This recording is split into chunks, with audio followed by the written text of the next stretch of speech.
Greetings YouTube, welcome back to the MetaNerd channel. I am Marcus, bringing you the very last video for the support reveal for DBT03, which is Seraph Snow. Now, Seraph Snow as well as Magnolia, despite being the DSR of DBT03, they actually received the least amount of support for DBT03, which is kind of weird because back in DBT02, where Bruce as well as Bastion was the DSR, especially Bruce, did receive a really insane support, that is Leonard, which people come to complain about being a power creep card. Alas, there are still some support cards that was actually given to Seraph Snow, which actually increases the offense capabilities of Seraph Snow. Let's get started. First off, we have Aurora Battle Princess Tier Clocker. Auto, when this unit is put on Guardian Circle, if you have a set order in your order zone, cost Counterblast 1, and this unit gets 10k shield until the end of that battle. So this is basically a defensive card where she's going to be a 15k, but at the cost of 1 Counterblast. Although Seraph Snow do have a lot of countercharge unit, but then a Counterblast 1 for 10k shield might not be the best. But then it's a very easy to fulfill condition because you only need a set order card in your auto zone, which you could set it up by simply riding into your grade 1, which is cost is pretty much negligible. As previously mentioned, you do have a lot of countercharge unit for Seraph Snow. Not bad, but not great as of now. Next up, we have Aurora Battle Princess Shirer Zenith. Wait a minute, this unit looks like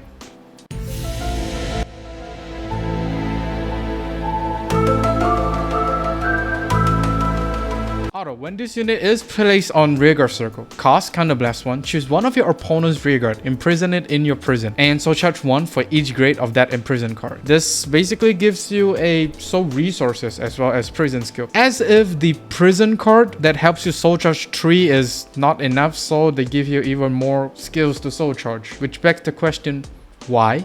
Alas, this unit basically discourages any early aggression from your opponent because since she is a grade 1 and you could get a lot more soul and you could basically call her out to start imprisoned units to the order zone, she's actually not too bad and you get soul resources. It's basically an anti-aggression play card. Really nice. Next up, we have a normal order card, Refurbishment Dock. So you need to play 1 Counterblast in order to play this card. And when, of course, this card is put into the order zone, you draw a card. And if this card is in the order zone, all of your grade 2 rearguards get boost. So this does allows you to play kind of like a higher amount of grade 2 count because since most of your grade 2 could boost if you get this card. And what's more, the most important thing here is that this card does not really minus the hand. I mean, you pay 1 Counterblast, you put this card into the order zone, which will then minus 1. But since this card does give you the draw, you don't really minus a lot. Unlike some other skills that basically gives your units the boost, for example, Bastion. Generally, Seraph Snow does play a higher amount of grade 2 counts, so this card is actually really nice for Seraph Snow. This card could be played with Gravidia as well, but Gravidia already plays 16 normal order. I don't think you would want to play any normal order in Gravidia deck. But for Seraph Snow, I don't think it's a problem because you only need like 1 prison and that's it. Next up, we have Aurora Battle Princess Cuff Spring. Auto, when this unit is placed on Rearguard Circle, your opponent chooses a card from their hand and imprison it in your prison. If a card was prison, your opponent draws a card. Of course, this is one of those few cards that actually helps you imprison from the hand.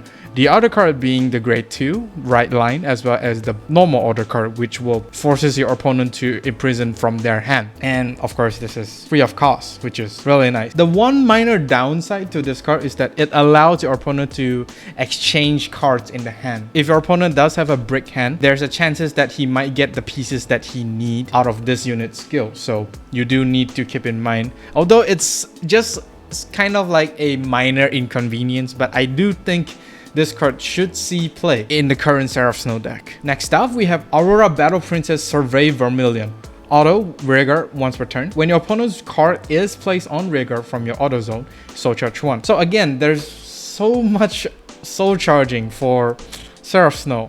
This unit skills still go off even if your opponent retires this unit because, of course, as I previously mentioned in the Seraph Snow DBT02 video, there's a thing called player priority turn, and don't just blindly let your opponent do stuff without you able to do your own. Next up, we have Aurora Battle Princess Tula Buganvilias, named after a flower. Auto, when this unit is placed on Rearguard Circle, choose one of your opponent's imprisoned unit cards in your prison and you may call it to your opponent's open Rearguard circle. If you call, choose one of your opponent's rearguard and imprison it in your prison. You choose the circle to call it. Now this, I am not quite sure what this unit brings to the deck, because you're basically trading one unit for one in the prison. So I'm not too sure where the value of this card is.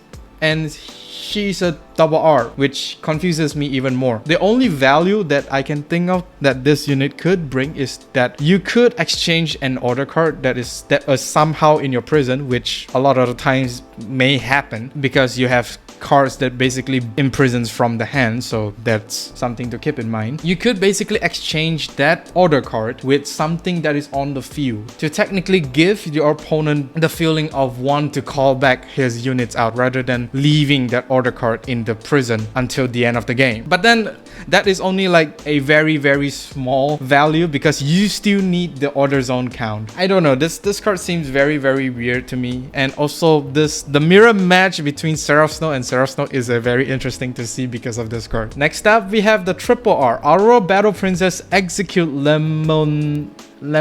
Auto rearguard circle. When this unit attacks, cost Candle Blast 1 and Soul Blast 3. Choose up to 3 of your opponent's rearguard and imprison them in your prison. If 3 or more of your opponent's cards are imprisoned in your prison, until the end of that battle, this unit plus 10k power. And if there are 5 or more, this unit gets plus 1 critical. This is basically the new win con for Seraph Snow, with her being at 33k as well as 2 critical. It's gonna hurt a little bit, and of course she does have a heavier cost by Soul Blasting 3. You don't really get to use this card like quite a lot of times because of course you don't really superior call as well as recycle your units from the drop zone. I do recommend you to run soul charging cards here because Soul Blast 3, if she somehow survive, you will still need to play the Counter Blast 1 as well as Soul Blast 3.